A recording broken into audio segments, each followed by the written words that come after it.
We'll see how it goes. So again, good morning. My name is Mark Barnett, for those of you who don't know me, and I'm very pleased to be the moderator of this Water, Sanitation and Hygiene Breakout Session. We've got three very experienced wash professionals for you here today, and I'll introduce them to you as we move through the session.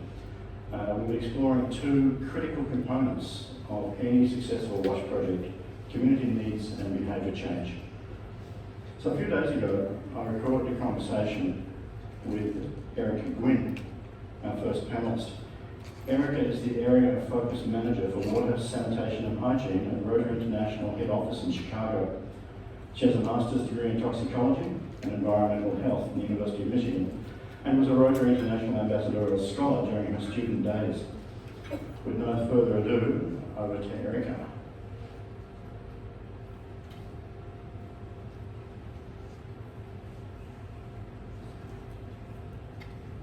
Now, over the past few years, there have been a number of changes in regard to Rotary Foundation expectations when it comes to water grants. The first of these, which I believe was implemented around 3 years ago, was the requirement for community needs assessment. Can you tell us a bit about the reason for this requirement for it and what you're looking for in a wash-focused community needs assessment? Excellent question, Mark. And we get this question quite often.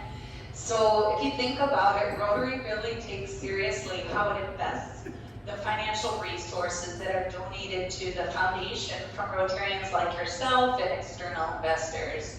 So global grant funds, as you know, are a combination of Rotarian dollars that have earned interest over 3 years and external funding from corporations as well as other foundations that are in support of Rotarian work. So we determined it was not good stewardship, nor was it ethical to invest in projects where the demand wasn't generated from the community first and foremost. We know through best practices in the sector at large that a strong project design with a high likelihood of sustainability really only can be developed by utilizing the information from the community itself. And that takes an enormous amount of effort and input by Rotarians and the cooperating organizations in order to collect such information. My recommendation to most Rotarians that are doing service or as well as global grant project is to start with a behavior that you wish to see a change in.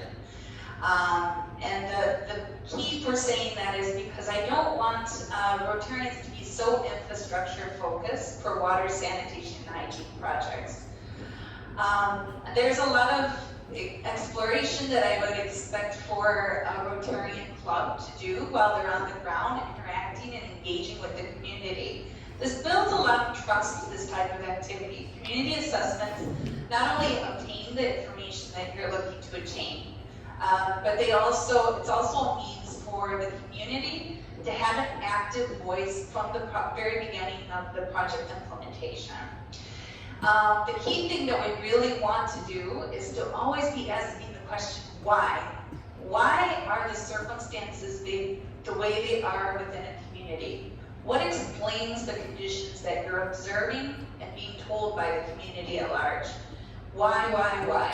So for example, you can think about if you walk into a community and you notice that they have perhaps latrines, household latrines, but you notice that those latrines are really poorly taken care of. The latrines themselves tend to be falling down, the superstructure is really unstable. You see that there's evidence of open defecation within the community. So the first thing that is the responsibility of the Rotarians and a cooperating organization is really to explore with the community, okay, so you say that you need sanitation, but why don't you have sanitation right now? What has been the barriers for creating sanitation in the household or at schools or healthcare facilities in your community? Why? Keep asking that question, why? You can dig down to the root cause, and it's that root cause that we want Rotarians to be able to tackle through their community assessments and projects at large. So you kind of talked about it already, but one of the most critical components in the WASH project is focused on behaviour change and capacity building. Why is this? Wow, okay, so you imagine you have the best technology in the world where you have 100% efficacy that has been proven in the lab. We see this a lot with, let's say, water purification devices, right? Or perhaps even composting toilets. They're very appealing, correct? But the deciding factor for the success of that particular technology or infrastructure in the field is really ultimately based on human behavior, how humans interact directly with that infrastructure, and how we also interact with the environment around us. So when we introduce this piece of technology or infrastructure, or even a resource like water, where there was no water to begin with, it's absolutely critical to start looking at the attitudes, knowledge, and perception around that particular piece of introduced technology, infrastructure, resource. And that happens in your community assessment. That should be done way beforehand, before selecting the technology, nor putting it into the field. So in WASH, we need to focus more on helping people rather than developing infrastructure and putting technology into place. We really want to create healthy habits, and we want to make sure those habits stick for the long time. Now, if you think about it, a very practical example is that many of us have perhaps tried to change our diets. I would say the majority in this room right now would pretty much candidly admit that it's not an easy process to lose, 10, 15 pounds, even more. It's hard not to it's hard to only eat good foods all the time. And think about the times that you have tried to change those behaviors and what it took to change those behaviors. Things such as hand washing, using water safely, ending open defecation, or perhaps utilizing latrines properly. Those are all human behaviors that take equally a significant amount of resource and time to really get used to and develop habits around. So think of it that way. So the Rotary Foundation really requires that this be a critical component for any sort of water and sanitation project, especially when applying for funding from the foundation. Now, capacity building on the other end, what we call capacity building and building knowledge and skills, is another aspect of WASH that we should really look to embed equally in all sort of service and global grant projects. So our end goal is to assist communities, schools, and healthcare facilities in creating a change from within. It's really trying to create self-reliance. We don't want to be a charitable giving organization. That has its place in the immediate term. But when we're looking really for long-term change, we need to really help communities to be able to help themselves. And we do that by improving knowledge, attitudes, behaviors, and practices within the community. So these two components, behavior change and capacity, are really the crux for any water, sanitation, and hygiene grant that comes into the foundation. Now, what you and your team learned over the past few years is these requirements. Since these requirements were brought in, do you expect more changes to be brought in as a result of these learnings? Let me preface by saying that most of the learnings that we have incorporated have come to us from the sector at large. So water, sanitation, and hygiene is a very interactive sector. It's very multidisciplinary, and we have a lot of individuals with a lot of different backgrounds and experience in different countries all around the world that are really feeding information into a sound community of practice. So people are now more freely talking about not only the successes of our projects and programs, but also of our failures. So Rotary, for sure, we have our ears on the ground to be able to hear those learnings from others. In addition, the Rotary Foundation, although we're in our infancy for really learning about being able to gather data, being able to analyze it and utilize it, digest it, and being able to share it with you all, We have done some basic sustainability reporting as well as evaluations in the field of global grant projects. And from that, we've learned some basics, such as one, the importance of community engagement from the very beginning. Hence why we have community assessments. If we engage the community later on, we really see a high percentage of projects becoming non-functional or even abandoned because the community did not have ownership from the very beginning. So that really drove, that sort of data really drove our community assessment requirement. The second thing that we got from numerous evaluations was the importance of having expertise. And that comes from cooperating organizations or implementation agencies. And those folks can really have an added value for volunteer-based club projects. The reason being is that these type of projects and community engagement take a lot of time. And very few clubs have that amount of time to be able to contribute to a community. And that's where the expertise and capacity of those organizations are an added value. And then I would say lastly, one of the biggest learnings is that our behavior change component is critical to not be a knowledge acquisition based. So what do I mean by that? It does very little for a community if we go in and give a PowerPoint presentation or a talk about the benefits of water. That is only part of the puzzle. But if we really want to make the connection of, okay, we gained knowledge in the community, but how do we translate that to practice? We need repetition, frequent community engagement, and participation by the community in order to learn these behaviors, when to practice them. And there's a lot of different methodologies to do that, but that was one of our biggest learnings is frequency is really important for behavior change programming to work. And then also duration with the community. So it shouldn't just be a quick in and out by a club or an organization. It should really be a substantial investment in order to see that change that we're looking to see. As much as I have to say, we're running out of time here. I'm just going to have to continue this conversation in person in Melbourne at the convention next year. Thanks Absolutely. for joining us today, and look forward to seeing you then. Oh, thank you so much. This has been such a pleasure. I can't wait to see everyone very soon. Thank you. So can I say definitely look out for Erica at the Melbourne Convention. She'll be here and she is, from the Rotary perspective, an absolute wealth of knowledge and also a really nice person. So now, Erica mentioned other organisations that we learn from, and among those that we should be learning from, Rotary. Our next panellist is Meredith Hickman, Head of Strategy at WaterAid Australia. Meredith is a development professional dedicated to the global movement, and I've just gone ahead one slide, just not taking your thunder away from that.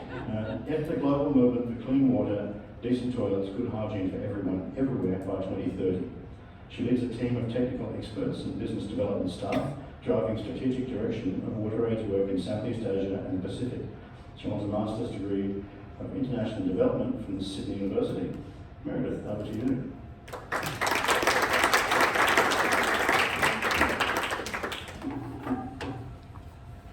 Thanks so much, Mark, and what a fantastic first presentation we had. I would agree with everything that was said by Erica, and really nice lead into what I'd like to talk about with all of you this morning. I don't think I'm even wearing the same top, so you can find it. So, there we go. Am I on my way? Sorry. There we go. So today I'm going to share with you WaterAid's hygiene framework, which is what we call our ABCDE approach. And as Mark said in the introduction, WaterAid is an international not-for-profit. We're determined to make clean water, decent toilets, and good hygiene normal for everyone, everywhere, within a generation. And we really believe that only by tackling these three essentials in ways that last, can people really change their lives for good. So, as was indicated in the previous presentation, At WaterAid, we start from the premises that without sustained behaviour change, we really just can't have a sustainable impact. On the screen at the moment are some of the sort of key behaviours around WASH that we're trying to shift. But there's also all of the other behaviours you think about. So in terms of the governance and maintenance of the services that we're trying to improve. So even the school WASH committees, you know, what are the behaviours, what's going to happen to make them keep turning up, keep having those meetings, keep running those trainings, keep doing those things into the future. Government, local government around maintenance of water systems ongoing into the future that we've helped to get started. So really seeing behaviour change both in terms of these specific behaviours, but also having this framework in mind as we move forward. A bit about what works and what doesn't from the research. So there is research on this side here where we see that isolated or simple messages around health, disease, death, these kinds of things is not sustainable.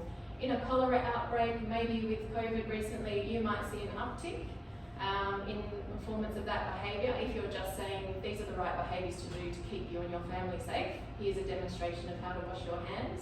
You might see a quick uptake, but it's not going to be sustained. Similarly, with a one-off training and education, the research shows it's not really sustainable. On the right-hand side, we can observe behaviour change if we have a systemic approach based on emotional drivers that we know exist in the setting, changing the settings that behaviour operates in, and trying to integrate something a bit more creative into that intervention. So thinking about our minds, behaviour change, how does that happen? We'd like to think we're all like this, and the people we work with everywhere, we've got access to all this data, all this information about what's going to happen, we're going to calculate it, we're going to choose the right response. Actually, all of our behaviours are very much like the picture on the other side.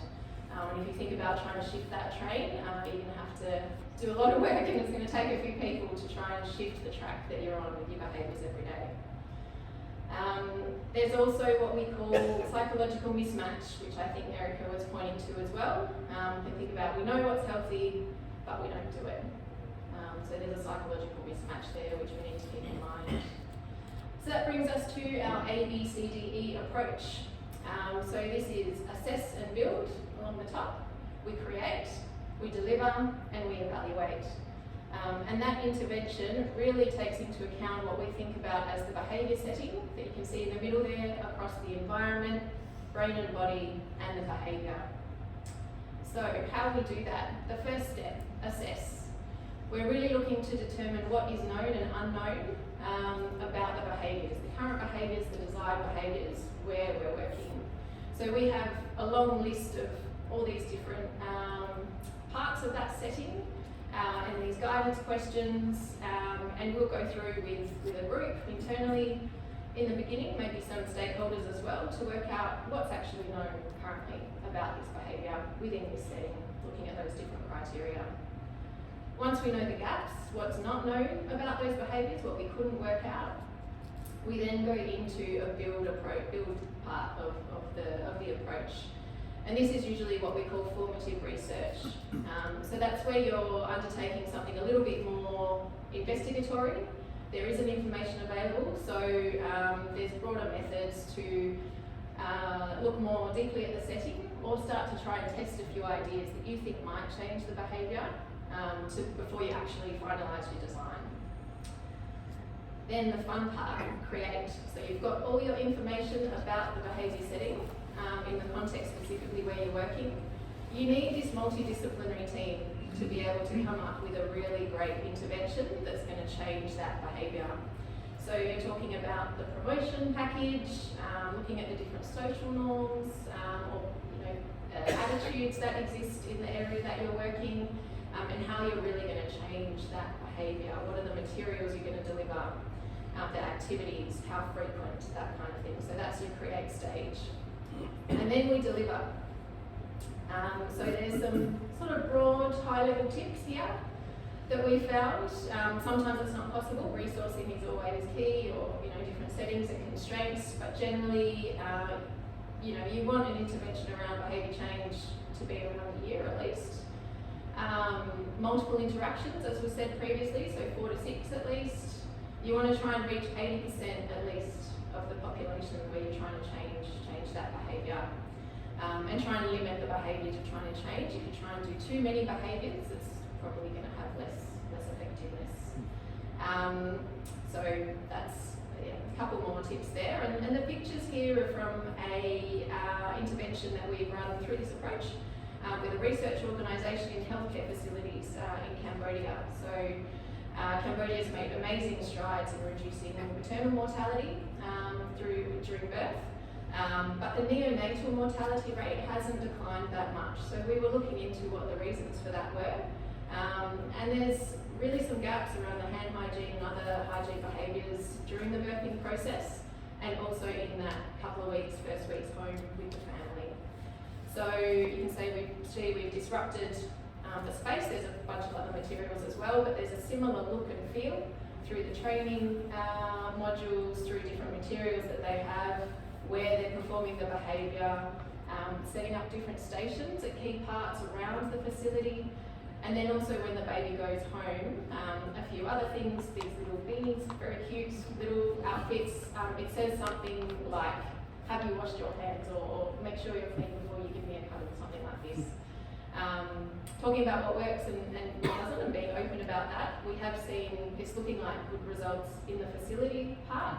The home part, not so good results, so we need to go back and see, why did that work? Why did we have maybe a bit less of an impact there? Then the evaluate side. What we're looking at here is 3 different ways you can evaluate the behaviour and if that's changed. The one on the far side, self-report, that's where you're asking people if they've changed their behaviour. Probably the least reliable, but quick, inexpensive, but take it with a grain of salt. Right through to observation, which is expensive, intensive. You're working with someone who is going into that setting. So people know they're looking at something, but they don't know the specific behaviour that they're observing. So is someone observing people over a day or over an intervention, a task or something, to see if they're actually still doing the behaviours. That's your best way to evaluate. So just to sum up and conclude here and recap on the main things that we're looking to do. The infrastructure, the products that we do are still very important. So we're not saying we don't do that. The knowledge is important, and that information that we're gathering and communicating and how we communicate it. What we want to do though is really bring this behaviour change focus into the picture as well. So understanding the social norms, looking at the motivations, the behavioural settings, all these routines, rewards, and really trying to change the script in people's heads through emotions, through motivations. We want to change the physical infrastructure, the objects. So we want to really disrupt the setting with, what we call nudges, with different products to get people off that train track and get them to shift into a different way of doing that behaviour. And really trying to leverage and encourage different social norms that belong in that setting. So that's where those rewards, status, really appeal to some of that. And then that way we're finding that we will have more success sustaining that behaviour change. So, and a few key points along the bottom there. Try and make it surprising that disrupts people. Cause that re-evaluation of the behaviour, and then really make sure you're ensuring that that behaviour is performed. So, thank you. A bit of a whirlwind, I know, step through, but please do come and see us. We've got a stand in the other end of the hall, and really happy to talk through some of that framework in a bit more detail. Thanks so much. Well, that was pretty amazing stuff. And as you know, I'm into toilets and stuff like that, and this is just spot on. Thank you very much. Gold is what I call that. Now, for some more gold, I'd like to introduce you to my friend Pirak Spade. Pirak is the Program Implementation Lead at Global Evergreening Alliance, and is responsible for oversight and implementation of their large-scale global programs.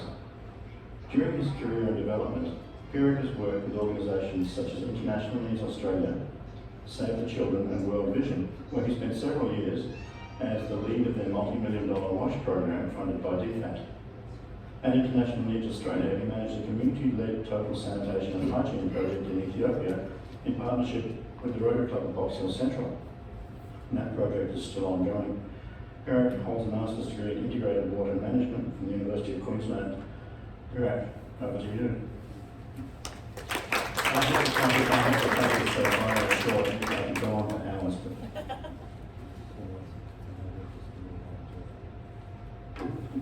Thank you, Mike. Good morning. You're still awake. That is very important. Every time I come to speak like this, I've got to make sure everyone is with me. Wonderful. I'm not representing the Global Greening Alliance, although I'm working there at the moment. But yes, I'm here as an individual, but I just want to share my experience on one sort of approach. Brian was asking me, can you talk about this topic? So, okay, sure, I'll talk about that from my experience throughout my career. We've heard from the previous speakers the themes around behavior change. Behavior change is very important.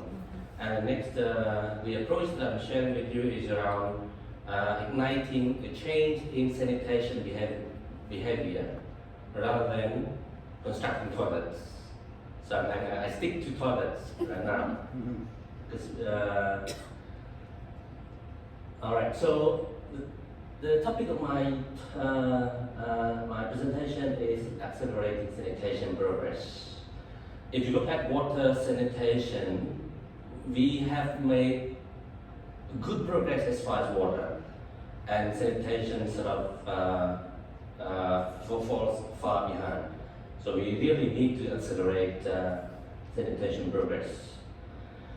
A bit of stats. Now, if you look at the top number, it says 3.6 million lack safely managed services. It sounds not a big number, right? 3.6 million, but in fact it's 3.6 billion. What's the population, global population? Is it 7 billion, right? Plus. So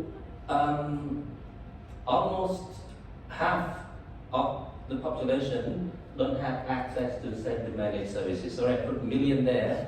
Not to trick you, it's a typo, but I thought, well, just to get you excited, it's actually 3.6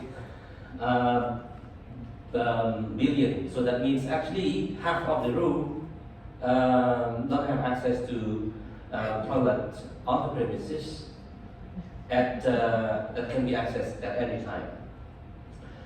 494 million people still go to the open to relieve themselves. Who has done that? Put your hand up, don't be shy. Plenty, yes. How do you feel about it? Yeah? So there are people still doing that in developing country. I've done that. I feel ashamed. When I was in school, the school has no toilet. Where do you go? You go to the open. So 600 million people are just using unimproved facilities. That means going to the open, they have toilets, but it's not hygienic, flies, smells, it's disgusting, right? So if you look at the progress that we have achieved so far, the rate of progress that we have right now, if we are to achieve the target by 2030, we need to increase our effort 4 times, especially right now on average. But in this developing country, we need to increase our effort by 50 times, right? So fragile context, 9 times. So that's why we really need to accelerate our sanitation effort. Now we talk about software and hardware. I'm not sure you heard these terminologies before, but I think colleagues from WaterAid and others in the sector know. When we talk about software, we talk about the behavior change. Not only infrastructure in terms of the toilet, design of a fancy toilet. Historically, solution to water sanitation has been really engineering solutions, right? Yes, if you have nice design, hopefully that's gonna work. We know that that's not the case. So this approach is called community-led total sanitation. Is one of the recognized sort of approaches in the world that have been applied across the globe. And so I'm gonna talk a little bit about that. And it is an approach that is that ignites, as I mentioned, ignites a change in sanitation behavior rather than constructing toilets. So this is about, I think it's the other way around actually. Start with this, I don't know why it's the other way around. So it's actually there are a few steps in this approach, community-led total sanitation. So community-led, it's not something that is led by outsiders. That is what's important, right? How does it work? So there are a number of steps, broad steps there. Pre-triggering step.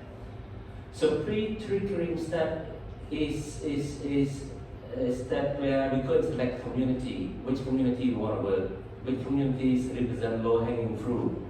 Conduct a bit of context analysis to really understand opportunities there, because if you want to go and change behavior, we have to find what we call low-hanging fruits, the high potential for success first, and then we scale it up from there. Look at the current practices that are already out there, current policies and programs. Now this approach has some unique characteristics, right? So we go to a setting where there are programs that have different approach which may compromise this approach, then it probably doesn't work. You go in and then there's potentially a conflict. I will talk about those later. So this is that where we go out, observe the environment where we want to select the communities we want to work with, what was the potential for success as a start. It's the other way around. The next one is triggering. How do we actually trigger change in behavior? So in this step here, it's about working with the community to really analyze their behavior, the current situation, in order to recognize, it's in a process that really ignites a sense of disgust and shame. So as part of this step, we conduct what we call transact walk. I like transact walk. When I go to communities, I go overseas, I would want to go and just walk in communities, walk to the market. That helps me understand the culture, the environment, what people eat, what sort of food. So it's the same here. So how do we understand sanitation practice within community? The transit walk is very powerful. So through this, it's about walking with communities to see where do people go to relieve themselves. Start to ask questions. What kind of toilets we observe in the communities? Start to ask questions. Why they have those toilets? Why toilets are there that are not being used, for example. As part of this step also, external facilitators work with community to do mapping, where people go to relieve themselves, which communities seem to be the dirtiest communities, where there, I use the word shit in this exercise. The word shit is used a lot, so please excuse the language, as we talk about shit a lot in the sanitation. Where does the shit go? So as part of this exercise, external facilitator help community to analyze if one person produces how many grams of shit, and you have, let's say, 10,000 community members in this community. Each day, how many kilograms of shit they produce, and for a month, how much they produce, for a year, how much? It's mountain of shit. But when you walk, you actually don't see it. So you ask them, where does it go? So as part of the exercise is to see where actually it goes. At the end of the day, it goes into water, streams, various places. And as part of this exercise also, we ask community to calculate their expenses on health. So analysis of impact on their health, analysis of impact on their pocket as well. So this is an exercise to really trigger emotional drive for change. When people see that they're actually eating each other's shit, because it goes somewhere, it goes into the water. Now one of the exercises that is done as part of this is to pick up a glass of water, pull a hair, dip it into shit, and put it into water, and hand it to Mark. Hey Mark, can you drink? Mark, do not drink that. Now this is only just one piece of hair, dip into shit. But what about flies? How many legs they have? 6 legs. They can contaminate water 6 times than you. Yeah. All right. So I'll go to the next one. I have only 2 minutes. So the next is really what's called post-triggering. So we already trigger that behavior change, the desire for a change. So next would be to really work with them to develop a plan to change that behavior, right? And I think as part of that sort of triggering is to really understand barriers as well. I think the colleague from Rotary talked about understanding, behavior, the barriers, the knowledge, norms, etc. We need to understand all of those. Monitoring plan. They have a plan implemented. There has to be a process of monitoring, right? And there has to be a participatory process. This is an approach that is facilitated by outsiders, but led by communities. We are there just to facilitate. We are not going to do the work for them, right? For them to see the issues themselves. We need to identify local champions that help with monitoring, help really drive change within communities. Now, we trigger behavior change, people want toilets, so where do they go? So this approach doesn't introduce any sort of hardware design. We allow community to come up with their own design, right? Now sometimes you have crappy design that probably doesn't work for a long time, but over time people will sort of upgrade the toilet, and we've seen that in practice. Make sure that women, children, people with disability are not really excluded from this intervention. We talk about gender, how important it is to consider gender, but also people with disability often left behind as well. So as part of the intervention, we make sure that yes, this is actually a behavior change that focus on the whole community rather than individual person. That's the sort of the unique characteristic of this approach. It doesn't introduce any hardware infrastructure. It doesn't introduce any subsidy at all. So community members have to be self-reliant, and one of our speakers earlier talked about community being self-reliant. And it allows community to take collective action with the aim of achieving open education free status for the community. So this approach is to eradicate open defecation, and at the end of the day, when everyone has a toilet, verified by independent body, it could be NGOs, could be a committee set up with government representative, then the community is given certificate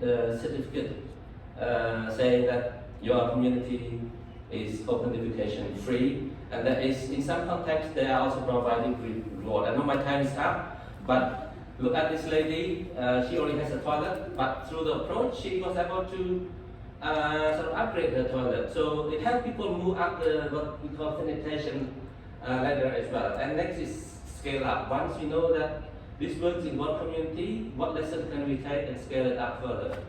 Well, my time is up. Thanks very much.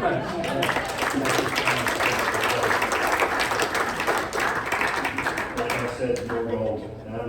I've actually attended an open defecation-free celebration in the community in Cambodia. It's an amazing thing. They have people in the streets with balloons and dancing just because people are stop shitting in the open. How about that? Something to celebrate.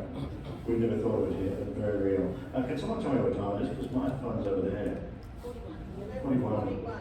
Well, on that basis, we won't have time for questions. We've finished about 40 seconds early. You can walk 40 seconds slower to your next destination. So I think you're all going to the expo from here, aren't you? Yes. So, and look, you two again, thank you so much for the incredible information you passed on to us. They'll both be around at lunch. If you've got pressing questions for them, hunt them down. All right, thank you all very much. And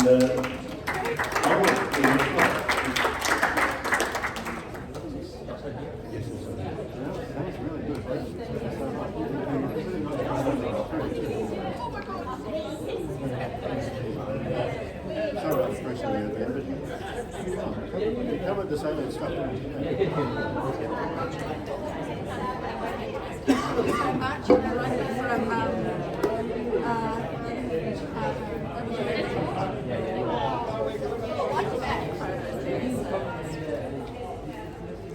Well done, Mark. It was good content too. Wasn't it? No, that was a bit hard. Very good. Very goodly organised. Like Rambo is terrible. Followed up with a phone. Yeah, you'll have to get it on.